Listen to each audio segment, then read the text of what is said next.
Fala galera, tudo bem? Bem-vindos a mais um Kickoff PE, esse desvaneio da Federação Pernambucana de Futebol Americano. E hoje a gente tem mais um jogo do Campeonato Pernambucano. Hoje a gente vai ter o Caruaru Wolves enfrentando o Recife Marins Develop. Mas antes da gente falar desse jogo, a gente vai falar um pouco da primeira rodada do Campeonato Pernambucano. Eu sou o Leonardo Bragenfeld, está aqui comigo o Van Galvão. Hoje falaremos muito sobre futebol americano aqui em Pernambuco. Primeiro, nós vamos discorrer sobre o jogo do Mariners. Primeiro, nós vamos discorrer sobre o jogo dos Imortais, que venceram o Wolves. Péssimos visitantes, né? Ingratos, né? Visitantes ingratos aí pro Wolves. Tivemos duas estreias em cada lado, quarterbacks novatos. E isso se reflete nas estatísticas, né, meu amigo? Se a gente for comparar um pouco aí do trabalho, tanto do Timóteo quanto do Heitor, a gente vê que as duas equipes buscaram correr muito com a bola, porque sabiam que eram QB novatos e não adiantava colocar eles para lançarem muito, né? Então, se a gente for olhar aqui as estatísticas, o Heitor tentou 16 passes, completou 4. E o Timóteo tentou 12 passes e completou 5. O Heitor ficou com 47 jardas e o Timóteo com 35 jardas. O Heitor lançou para um touchdown, mas em compensação lançou para 2 interceptações, já o Timóteo ficou no 0-0 ali. Dito isso, a gente vê a disparidade na questão do jogo aéreo com relação ao jogo corrido. Fala pra gente aí as jardas terrestres. Falando de jardas terrestres, o trabalho do Imortais foi muito melhor do que o do Wolves, né, no jogo corrido. Isso foi a grande diferença no jogo, quando a gente olha a questão até de posse de bola no jogo. A gente, quando estava assistindo o jogo, a gente viu que o Imortais estava muito mais em campo do que o Wolves, né? E muito disso é por conta do trabalho terrestre do Imortais, de apesar de não ter conseguido grandes corridas, grandes avanços, mas eles foram naquela de pouquinho em pouquinho a galinha enche o papo, e nisso eles foram consolidando o jogo deles. Então, quando a gente pega aqui as jardas terrestres, o Imortais conseguiu 107 jardas terrestres, como o Wolves só conseguiu 41 jardas terrestres. E muito dessa jardagem baixa do Wolves aí terrestre é muito pelo trabalho da defesa do Imortais também, porque quando a gente olha aqui, ó, a defesa do Imortais conseguiu 6 tackles for loss, 6 tackles atrás na linha de esquina. Então, muito dessa jardagem baixa aqui do Wolves é muito por conta desses tackles for loss e do trabalho que a defesa do Imortais fez para parar esse jogo corrido do Wolves. Agora, nós vamos mais para a questão de achismo, puro achismo. A gente já falou que tanto o Heitor quanto o Timóteo, eles estrearam, foi o debut dos dois. Em dado momento, os Imortais fizeram aquela troca, deram oportunidade para o Biel voltar a jogar. Isso, reconhecer, ter aquela temperatura da água. Mas nesse duelo de novatos, como foi a estreia de ambos? Não, eu acho que os dois, por se tratar de uma estreia, fizeram um jogo ok, fizeram um jogo dentro da possibilidade que ambos têm para o time. É claro que com o tempo, com o treinamento, com mais experiência, os dois vão poder entregar muito mais para os times. Mas eu acho que é muito difícil comparar os dois também, porque são estilos de ataques muito diferentes também, sabe? Apesar dos dois tentarem investir muito no jogo corrido ali, são ataques muito diferentes e eu acho que é meio injusto a gente tentar fazer essa comparação entre os dois aí. Mas eu acho que, se tratando de estreia, os dois foram ok. Nenhum foi desastroso e nenhum dos dois também foi excepcional. Então, os dois jogaram dentro das possibilidades ali que eles tinham para entregar no jogo. Algo que me chamou bastante atenção foi a mobilidade do Heitor. Ele, em dado momento, a jogada não deu certo, ele partiu para o scramble, correu e conseguiu boas jardas com as pernas. Foi até na campanha do touchdown do Wolves, né? Esse scramble do Heitor. E eu acho que faltou ele fazer mais isso no jogo. Eu acho que o Timóteo também, eu esperava que ele corresse mais com a bola, ele também conseguiu algumas corridas ali, mas eu particularmente esperava que ele corresse um pouco mais com a bola, mas ele preferiu mais entregar a bola ali pro running back e tentar uma corrida ou outra. Mas o Heitor especificadamente só correu de fato uma vez. Ele só correu uma vez. Então, eu acho que ele poderia ter tentado mais algumas vezes isso, que quando ele fez, ele se saiu bem e até posteriormente conseguiu lançar o touchdown que ele lançou, né? E vale mencionar aqui o trabalho do Pena, que foi quem fez o touchdown. Que o Pena é um cara de defesa, ele é um linebacker, sempre jogou na defesa.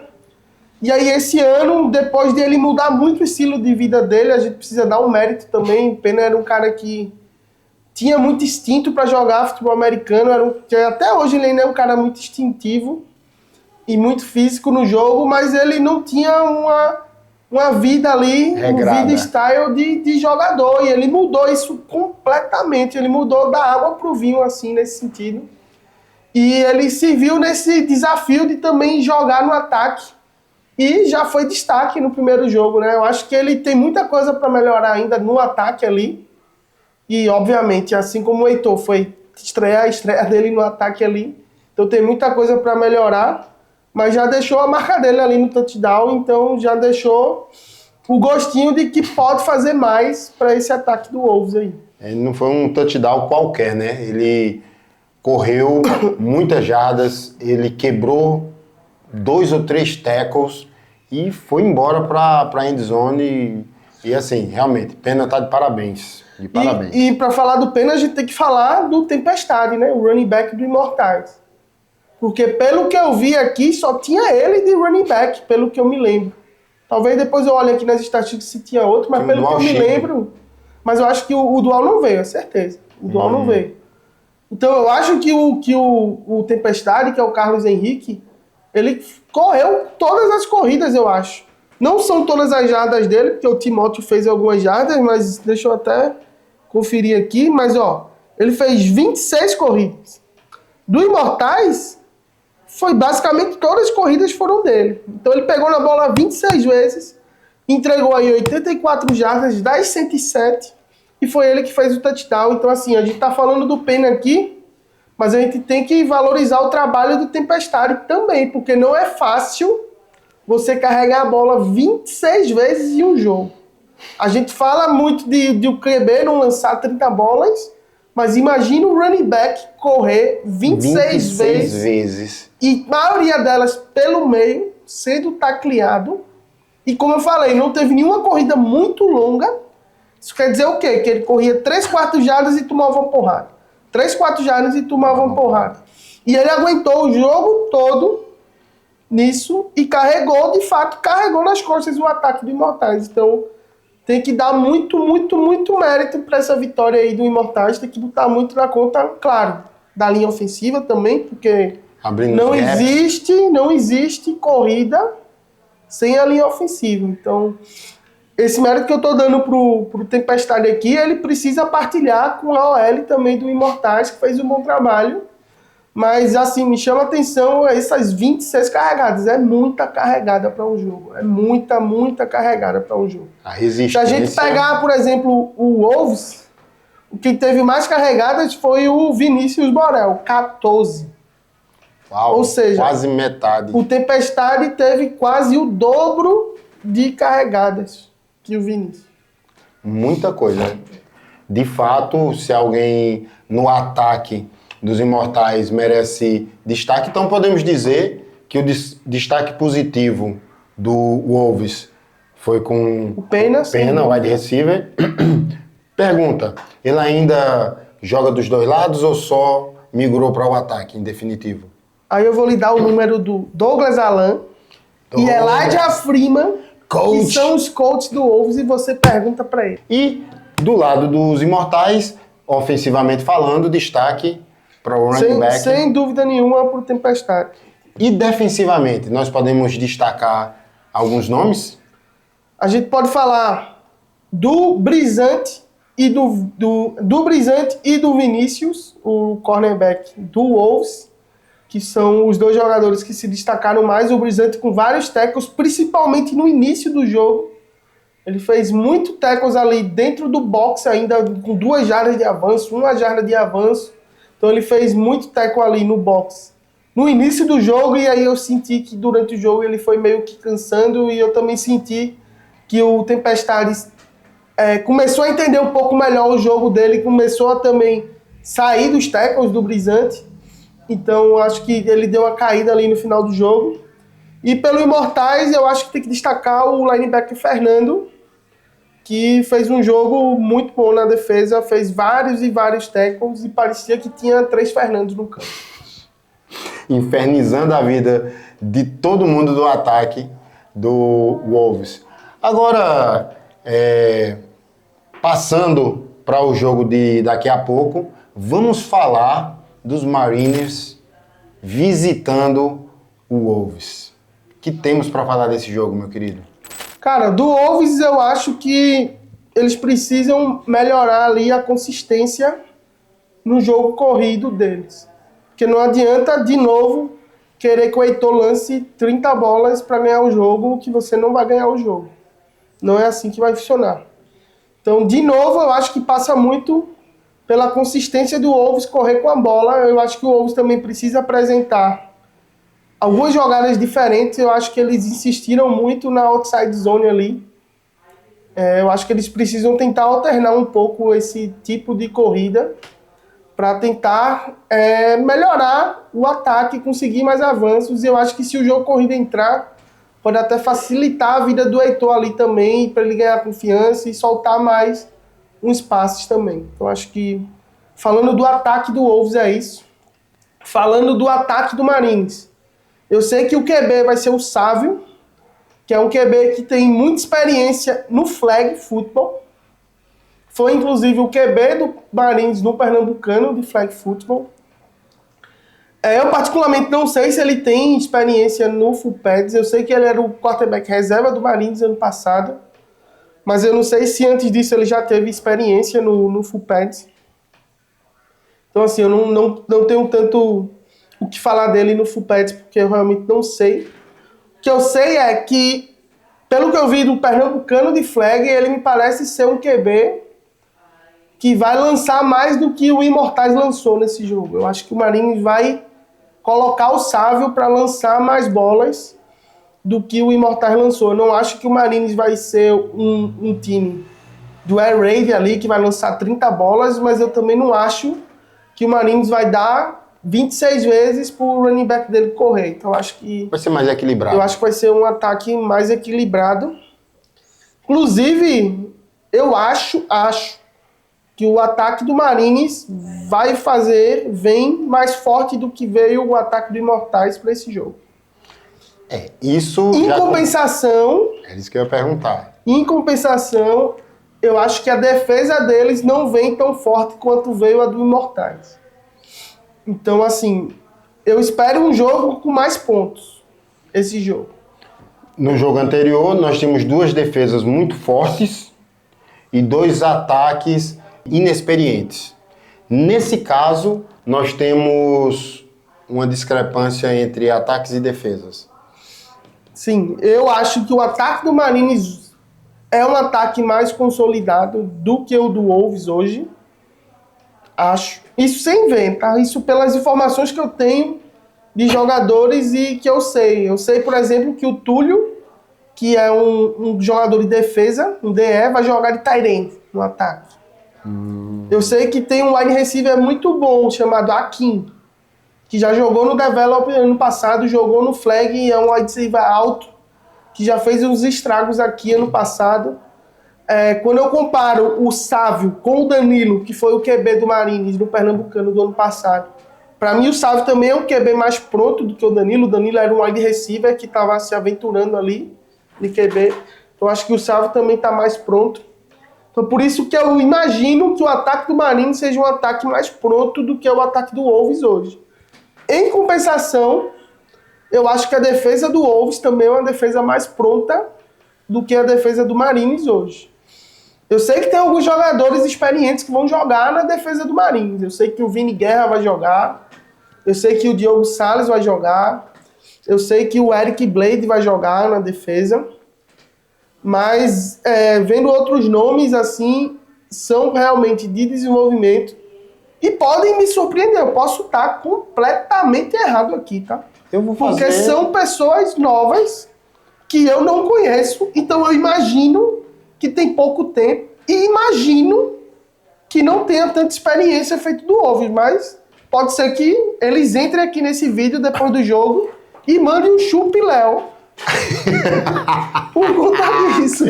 Porque eu tô falando no achismo sem saber. Achismo, eu não conheço. Achismo é o meu departamento aqui no programa. Você é o cara do conhecimento e eu sou o cara do puro achismo. E é dentro dessa área do puro achismo que eu vou fazer uma pergunta. A gente viu aqui que nós temos uma defesa do Wolves com experiência, com peças muito fortes, já consolidadas no futebol americano. Aqui no Marines, nós temos essa força no ataque. Então, os dois vão brigar ali, vai ser uma briga boa entre ataque e defesa. E nós temos exatamente a mesma coisa do outro lado. Um ataque menos experiente pelo Wolves e uma defesa menos, pelo menos em teoria, experiente pelo Marines. Cara, a pergunta, puro achismo por minha parte, mas eu quero técnica, conhecimento e profundidade da sua. Manda. Cara, o que tá mais com cara de que vai desequilibrar? A inexperiência do ataque contra a inexperiência da defesa, ou essas duas experiências e forças no ataque do Marines contra a defesa do Wolves? Porque a gente vai ter, um desses dois vai se sobressair. No seu ponto de vista, qual você acha que é mais fácil? O ataque mais potente do Marines minar a defesa do Wolves, ou o ataque do Wolves conseguir achar o caminho das pedras com a defesa do Mariners? De verdade, eu acho que os dois. Político. Quem ganhar esse jogo, vou dar meu palpite aqui. Eu não sei quem vai ganhar, eu não sei mesmo, pra palpitar aqui. Quem vai ganhar. Mas quem ganhar vai fazer no mínimo 3 touchdowns. 3. E quem ganhar também vai no mínimo levar 2 touchdowns. Então aqui... Meu palpite é esse. Senhoras quem vai ser, não sei. Mas quem ganhar vai fazer no mínimo 3 touchdowns e quem perder vai tomar pelo menos 2. Eu acredito. Então nós teremos um placar mais elástico. E uma coisa que eu não falei do Imortais e o Wolves, e eu vou aproveitar aqui para falar agora, a importância do Special Team. O Special Team também ganhou o jogo pro Imortais, tá? Porque o Wolves teve a chance de chutar um field goal no início do jogo e chutou para fora. O Imortais foi lá, chutou o field goal e ganhou o jogo, também por conta do field goal que eles acertaram no início do jogo. E digo mais, no final do jogo, tínhamos uma oportunidade de vitória do Wolves com um field goal de umas 30, 35 jardas. Era mais. Que poderia ter arriscado por mais distante que fosse. E aí, eu acho difícil. Eu discordo. Mas aí eu vou colocar também a questão do Special Team. Eu acho que a chamada do Wolves foi interessante ali. Por quê? Eles sabiam que era um chute. Difícil. Muito longo para eles. E qual foi a intenção que eu imagino deles? Vamos fazer um fake aqui, ganhar um first down e aí sim chutar a bola de uma distância que seja mais favorável. Porque dali era muito longe. Aquela bola ali era uns 50 jardas. E por isso mesmo. Eu acho que era um field goal longo e eu não julgo a tentativa do Wolves, não. Acho que foi interessante. E quase conseguiram. Isso. Mas aqui, a minha fala não é uma questão de julgamento. É uma questão justamente da importância dos Special Teams. Como você falou, de que muito da vitória dos Imortais foi por conta do que o Special Team fez, no que diz respeito ao Wolves, também. O Special Team do Wolves conseguiu um fumble forçado logo no kickoff. Conseguiu um bom punt durante o jogo. Isso. E teve esse caso que poderia, se fosse um chute, dar a vitória, ia para 10, ia ser um 10-9, ou essa questão do fake. Mas Qual é o ponto aqui da minha fala? A vitória e a derrota, a gente coloca muito na questão dos special teams, do que fizeram e do que deixaram de fazer. Isso. E voltando agora para o Marines e o Wolves, o special team também vai ser um fator aqui. Por quê? A posição de campo que cada ataque desse vai pegar a bola é muito importante. Extremamente. Porque o Marines sabe que vai enfrentar uma defesa forte, apesar de ter um ataque forte. Mas se eles tiverem que ficar atrás de fazer uma campanha de 80 jardas, 70 jardas, 60 jardas no jogo, vai ser muito difícil de pontuar. Agora, a partir do momento que esse ataque, mesmo contra uma defesa forte, começar a pegar a bola na linha de 40, na linha de 50, e tiver campo curto, é outro jogo. E é a mesma coisa quando a gente fala pro Wolves. Se pegar um ataque inexperiente para fazer uma campanha de 80 jardas, 70 jardas, vai ser difícil, porque ainda não tem a consolidação do ataque. Então, tanto pro Wolves quanto pro Marines, o posicionamento da bola é muito importante. Então, se eu fosse destacar um período do Special Team, assim, que pra mim vai ser crucial no jogo, é o time de punt das duas equipes. O que a equipe de punt das duas equipes entregar durante o jogo vai fazer uma diferença gigante no jogo. É claro que se tiver um kickoff, um retorno de kickoff para touchdown, isso também muda. Mas por que eu estou destacando o punt? Porque o punt é o mais comum e é o que determina mais vezes durante o jogo a posição que o ataque inicia. Então por isso que eu estou pontuando isso. E obviamente field goal também, tá? Eu não me lembro de cabeça agora se o Mota, o kicker do Marines, está escrito. Mas se ele tiver, eu me arrisco a dizer que ele pode ser um MVP do jogo, tá? Eu me arrisco a dizer que o Mota pode ser o MVP do jogo. Porque ele é um cara que dificilmente erra uns field goals ali de 30 jardas, 35 jardas. Então se o Marines chegar nessa faixa do campo, é 3 pontos pro Marines. Tá? Então se o Mota tiver escrito, eu não me surpreenderia se ele chutasse 4, 5 field goals nesse jogo, não. Muito bom. No último programa, nós fomos às ruas aqui de Caruaru para perguntar aos cidadãos o que eles entendiam, o que eles conheciam de futebol americano. Dessa vez, nós usamos o nosso correspondente lá de Olinda, nosso querido Caio Oliveira, foi para Beira-Mar conversar com as pessoas e se informar o que eles entendem, o que eles acham, se curtem ou não o esporte da bola oval. Vem com nós. Eu queria saber, será que existe a possibilidade assim de vocês expandirem o leque de vocês de esportes para, quem sabe, o futebol americano? Com certeza, tanto é que na FJU a gente tem 2 quadras, as quadras são totalmente equipadas para que os jovens conheçam não só a Deus, mas que eles tenham acesso a um ambiente legal, sabe? Uma coisa divertida, para que não fique aquela coisa monótona de uma igreja ou algo do tipo. A gente ensina aquilo que Deus quer que ensine, mas também a gente traz para perto, né? Aconchega, traz para perto, porque os jovens hoje em dia, eles se sentem muito sozinhos, então a gente se une como uma família. Então assim, tem todo equipamento pra gente ficar mais perto do jovem. Então, Alex, você que trabalha com um esporte alternativo aqui, né, o futebol que está crescendo muito, o futebol americano também está crescendo aqui em Pernambuco. E também temos a categoria de flag football, que, enfim, pode ser praticado nas praias também. Você vê isso como uma alternativa, assim, para os jovens se interessarem mais para praticar o esporte e conhecer o futebol americano? Eu acho um esporte muito interessante, um esporte que trabalha muita força e seria uma experiência nova para nós aqui, né? Já que a gente trabalha também com um esporte que busca muita força, agilidade, habilidade e coordenação, que eu acho que deve ser a mesma área do esporte do futebol americano, né? Uma outra alternativa é o flag football, que é aquele da fita que fica na cintura, que é como se fosse uma espécie de barra-bandeira, né? E aí é só puxar a fita e a jogada para exatamente de onde o o jogador foi puxado a fita. Então, assim, é uma outra alternativa para apresentar aos jovens. É um esporte menos violento, né, em relação ao futebol americano e que pode ser, quem sabe, levado para a comunidade, né?